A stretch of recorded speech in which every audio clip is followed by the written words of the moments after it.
আমার প্রিয় দল হচ্ছে আর্জেন্টিনা। তবে আর্জেন্টিনা একটা ইমোশনের নাম, প্রচণ্ড ভোগায়, সারাক্ষণ হচ্ছে টেনশনে রাখতে পছন্দ করে। এই বুঝি হেরে গেল, এই বুঝি হেরে গেল, এই বিষয়টা এক ধরনের ভালোই লাগে, খারাপ লাগে না। একটা কথা আছে না যে আপনি ছাত্র হিসাবে ভালো অঙ্কে ফেল হলে হবে না, কিন্তু ভাই ভালো খেলেই নিতে হবে। তো আর্জেন্টিনা সেটা প্রমাণ করবে, সে বিশ্বাস রাখি। একটু অভিনয় প্রসঙ্গ থেকে বের হয়ে একটু খেলা সম্পর্কে জানতে জি চাই। জি জি আমার প্রিয় দল হচ্ছে আর্জেন্টিনা। তবে আর্জেন্টিনা একটা ইমোশনের নাম, প্রচণ্ড ভোগায়। অর্থাৎ ভোগায় মানে কি, সেটা হচ্ছে কি যে সারাক্ষণ হচ্ছে টেনশনে রাখতে পছন্দ করে। এই বুঝি হেরে গেল, এই বুঝি হেরে গেল, এই বিষয়টা এক ধরনের ভালোই লাগে, খারাপ লাগে না।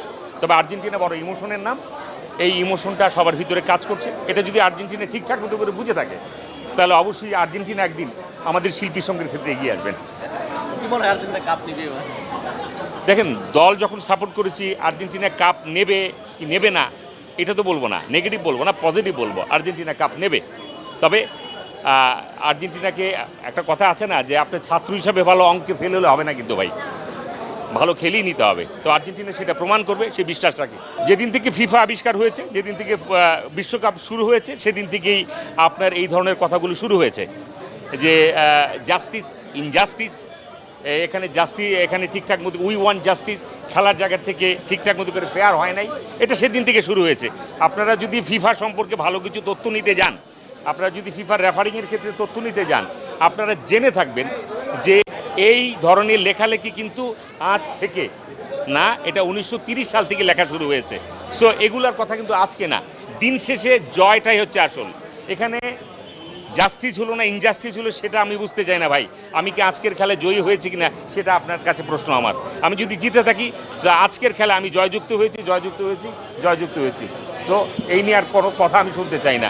কিভাবে জিতলাম সেটা আপনি দেখবেন না, কারণ হচ্ছে গিয়ে যে আপনি চাইলে ওখানে গিয়ে প্রমাণ করেন। এখন পরীক্ষায় আপনি ফেল করবেন, তারপর আবার বলবেন, এই কথা তো আমি নেব না ভাই।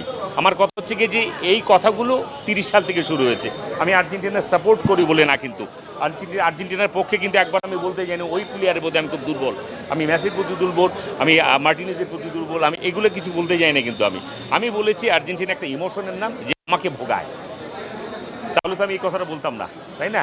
তো দিন শেষে কি হয়, সে জিতে কিনা, খেলা শেষে কি হয়, সে জয় করে কিনা। খেলা শেষে যদি আর্জেন্টিনা সেমিতে উঠতে না পারে, আমি ধরে নেব আর্জেন্টিনা ভালো খেলে নাই। আমি একবারও বলবো না বিপক্ষ দলে যিনি ছিলেন ইংল্যান্ড, তারা ইনজাস্টিস করে জিতেছে, এই কথাটা আমি বলবো না। কেন বলবো না? আমার যে ভালো খেলেনি তাই জিতে নাই, দ্যাটস অল।